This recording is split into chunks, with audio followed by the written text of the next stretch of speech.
كان هذا الكتاب نافذتي اللي يتنفس فيها الممكن في عالم المستحيل، فقررت أن أنا أعيد رحلته.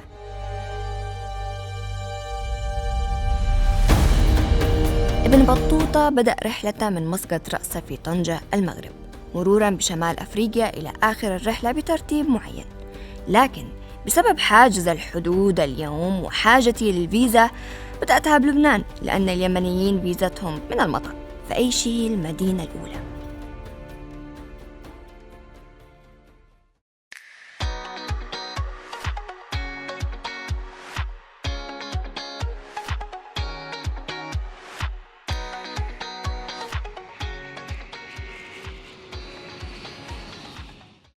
الآن أنا في صور. قبل ما أجي لصور كنت حريصة جدا أن أنا ما أشوفش أي صورة عنها، عشان تكون الصورة الوحيدة عن هذه المدينة اللي في راسي مستوحاة من الكتاب. ولما كنت أقرأ الأسطر تخيلت صور امرأة قوية صعبة المنال محصنة. هذه المرة عشان أكتشف عنها أكثر أظن أنا لازم أشوف لحظة استيقاظها في الصباح. كيف تستيقظ؟ كيف بيكونوا الناسها؟ هل هي قوية وحنونة ولا قوية وشديدة؟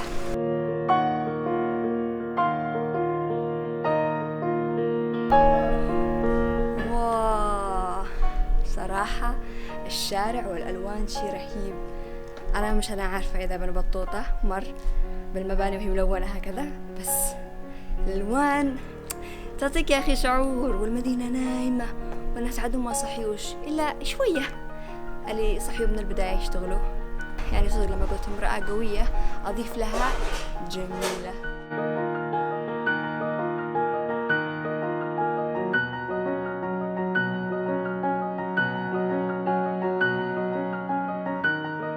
لقيت نفسي ضايعة مش ملاقية الأماكن، فاستعنت بسكان صور اليوم، أكيد بيفهموا أكثر مني. بدأنا بصياد، بعدين بنت من أهل صور أذهلتني بمعرفتها الكبيرة عن تاريخ موطنها. قبل كانت صور مقسمة لثنين، صور البرية وصور الإسكندر العظيم.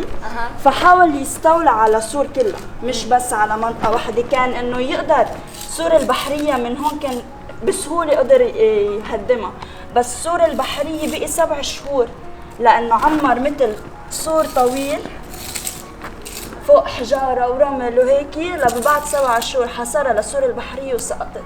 وهلأ يعني إيه، هلأ كلها تحت المي، كلها تحت المي. ايه، وفي بارت منها بعدها هلا هون وتجمعت هلا. يعني هيدي المودرن تاير it got through a lot of ages, the crusades and yeah. يعني إذا بدي أشوف البحرية ما رح لاقيها، رح تكون كلها تحت البحر. ما يعني technically في ruins تحت المي، في الأثرات البحرية اللي بدكم تشوفوهم تحت دغري على الخط البحري، هيدول جزء يعني عد بسيط مما كانت قبل. فهي بس البقايا الأماكن اللي هو مر عليها. إيه. أوكي، شكراً كتير.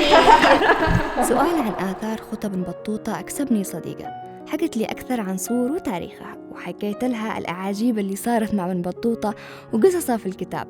تداخلت أرواحنا بشكل عجيب، وهذه أول ثمرة أجنيها على بداية الرحلة. ليليان، البنت المثقفة من صور والصديقة في القلب مهما ارتحلت. I loved you so much. You're so nice. The feeling is mutual. صور اليوم ترتدي رداء القرن 21، لا يظهر عليها سوى القليل مما مر عليه ابن بطوطة، وهذا ما استطعت إيجاده. ثم سافرت منها إلى مدينة صور، وهي خراب وبخارجها قرية معمورة. ومدينة صور هي التي يضرب بها المثل في الحصانة والمنعة، لأن البحر محيط بها من 3 جهاتها، ولها بابان، أحدهما للبر والثاني للبحر. ولبابها الذي يشرع للبر 4 فصلات، كلها في ستائر محيطة بالباب. وأما الباب الذي للبحر فهو بين برجين عظيمين، وبناؤها ليس في بلاد الدنيا أعجب ولا أغرب شأنا منه، لأن البحر محيط بها من 3 جهاتها. وعلى الجهة الرابعة صور، تدخل السفن تحت الصور وترسو هناك.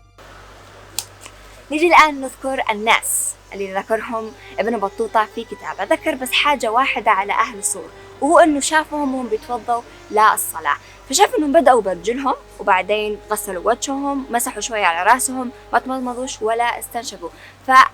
أخذ عليهم هذا الفعل، ولما سألهم قالوا له إنما البناء يبدأ بناؤه من الأساس. أجاني فضول أعرف قصة وضوء أهل صور بهذه الطريقة في زمن ابن بطوطة، فرحت أسأل إمام الجامع أشوف رأيه في الموضوع. يعني إذا كان هذا الكلام تم في عهد ابن بطوطة هذا الرحال الشهير، فأظن والله أعلم أن هو التقى بأحد أو ببعض إخواننا الشيعة. صور يعني تشتهر بين مدن لبنان بأنها مدينة العيش المشترك، يعني فيها كل الديانات، فيها المسلم وفيها المسيحي، والمسلمين فيها سنة وشيعة. قد يسألني البعض ما الهدف وراء رحلتك هذا؟